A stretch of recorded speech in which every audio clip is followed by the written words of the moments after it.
Hello दोस्तों, कैसे हो आप सब? उम्मीद है अच्छे ही होंगे। दोस्तों, आज हम बात करने जा रहे हैं सीरियल किलर्स की। बाय डेफिनेशन सीरियल किलर वो होता है जो 3 या 3 से ज़्यादा कत्ल एक समय सीमा में करता है। ज़्यादातर सीरियल किलर्स मानसिक रूप से बीमारी होते हैं। आज हम अपने इस एपिसोड में बात करेंगे serial killer bride Hunter Mohan Kumar AKA cyanide Mohan की।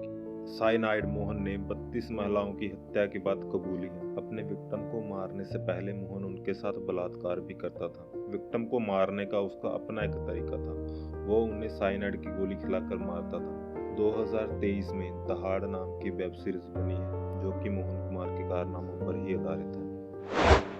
मोहन कुमार विवेकानंद का जन्म 6 अप्रैल 1963 में बुधवार के दिन कर्नाटका के कन्नड़ जिले के कन्याना विलेज में हुआ था। अपनी स्कूली शिक्षा पूरी करने के बाद कन्नड़ के गवर्नमेंट फर्स्ट ग्रेड कॉलेज में दाखिला लिया और उसने फिजिकल एजुकेशन में स्नातक की डिग्री हासिल। उसके पिता मलियप्पा मोगेरा एक दिहाड़ी मजदूर थे और उसकी माँ टुकुरू भी एक दिहाड़ी मजदूर थी। उसके 3 भाई बहन थे। उसका एक भाई रमेश कुमार दिहाड़ी मजदूर था और दूसरा भाई KSRTC में कंडक्टर का काम करता था। उसकी बहन डाक विभाग में सेवानिवृत्त थी। मोहन कुमार की पहली पत्नी का नाम मैरी था। उनकी शादी 1987 में हुई थी। इनकी मुलाकात शिरडी प्राइम स्कूल में हुई थी जहां मोहन कुमार पढ़ाया करता था और दोनों में प्यार हो गया और डेटिंग करने लगे। जब मैरी 18 साल की हो गई तब दोनों ने शादी कर ली, मगर शादी के बाद उनमें झगड़े रहने लगे और किसी वजह से उनके बीच ये रिश्ता चल नहीं सका और उनका तलाक हो गया। 1992 में उसने मंजुला से अरेंज मैरिज की। मंजुला से मैरिड होने के दौरान ही उसने श्रीदेवी से शादी की जो कि मंगलुरु में एक फाइनेंस फर्म में काम करती थी। मोहन के 6 बच्चे थे,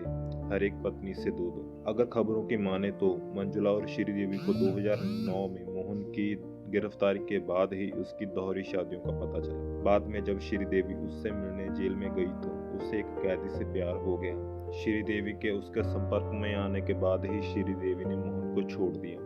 कर्नाटक पुलिस की रिपोर्ट के मुताबिक मोहन कुमार ने 2005 से 2009 तक 32 से ज्यादा महिलाओं को एक ही तरीके से मतलब साइनाइड खिलाकर मारने की बात कबूली। पुलिस रिपोर्ट के मुताबिक उसके मर्डर करने का तरीका ये था कि वो अपने विक्टिम को बस स्टैंड या रेस्टोरेंट जैसी पब्लिक जगहों में ढूंढता था। वो ज्यादातर उन लड़कियों का शिकार करता था जो 20 के दशक के मध्य में हो या फिर 30 की उम्र की शुरुआत में हो, और ज्यादातर वो गरीब परिवार की लड़कियों को ढूंढता था।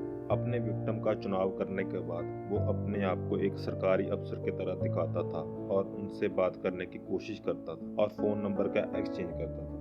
और ऐसे ही मोहन कुमार उन लड़कियों को अपने प्यार के जाल में फंसा लेता था।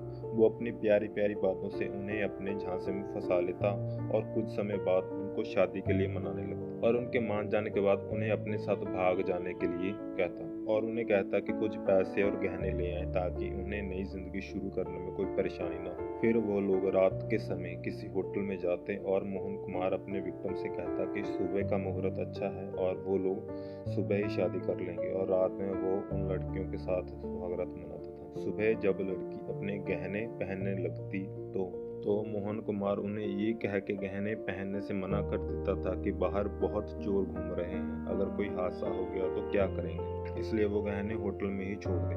और ज़्यादातर लड़कियां गहने होटल में ही छोड़ के उसके साथ सुबह सुबह चली जाती थी। वो उन्हें बस स्टैंड या किसी रेस्टोरेंट में लेके जाता और वहाँ उन्हें साइनाइड की गोली कॉन्ट्रासेप्टिक पिल कह के देता और कहता कि दवाई लेने के बाद उसे शायद उल्टी हो, इसलिए वो इसे बाथरूम में जाके ले ले। मगर उन लड़कियों को क्या पता होता कि वो अपनी ही मौत की गोली ले रही हैं। मोहन के ज़्यादातर विक्टिम बाथरूम में मारे हुए पाए गए हैं। उनको गोली खिलाने के बाद वो थोड़ी देर इंतज़ार करता और फिर जल्दी जल्दी होटल वापस आता और सारे गहने और पैसे लूट के वहाँ से भाग जाता। माँ बाप जिनकी लड़कियाँ घर से भाग गई हों वो अपनी इज्जत और डर के मारे पुलिस में रिपोर्ट नहीं करते थे और फिर कभी भी उनसे कोई बात भी नहीं होती थी। उन्हें क्या पता कि उनकी बेटियां किसी खूनी दरिंदे के लालच और हवस का शिकार हो गई हैं। जब मोहन कुमार पुलिस के रडार में आया तब पुलिस ने अपनी जांच को आगे बढ़ाते हुए 2009 को डेरा लागटे स्थित सुमित्रा नाम की दर्जी से संपर्क किया और उसने खुलासा किया कि उसने अनीता जो कि मोहन कुमार की एक और विक्टिम थी और मोहन कुमार को हसन कर्नाटका के लिए बस लेते हुए देखा था। सुमित्रा ने बताया कि 2005 में उसे भी शादी का प्रस्ताव आया था मोहन कुमार की तरफ से, मगर उसने मना कर दिया था। बाद में पुलिस ने सुमित्रा को फोन करने और मोहन कुमार को कन्नड़ के बस स्टैंड पर मिलने को कहा और 21 अक्टूबर 2009 को जब वो सुमित्रा से मिलने बस स्टॉप पे पहुंचा, तब पुलिस ने उसे धर दबोचा। मोहन कुमार के पकड़े जाने के बाद कर्नाटक पुलिस ने टाइम पीरियड के बीच जितनी भी लड़कियां कर्नाटक से गायब हुई थी उनकी एक रिपोर्ट तैयार की और इस केस को फिर से रीओपन कर दिया। अभी 2020 में वो 57 साल का हो चुका है। मोहन को 4 मामलों में मौत की सजा और 15 मामलों में आजीवन कारावास की सजा सुनाई जा चुकी है। ऐसे दरिंदों को तो अभी तक फांसी की सजा हो जानी चाहिए थी। मगर आज की ये कहानी यहीं समाप्त करते हैं। ऐसी और लेटेस्ट अपडेट्स और वीडियोस के लिए सब्सक्राइब करें और बेल नोटिफिकेशन जरूर दबाएं। Thank you.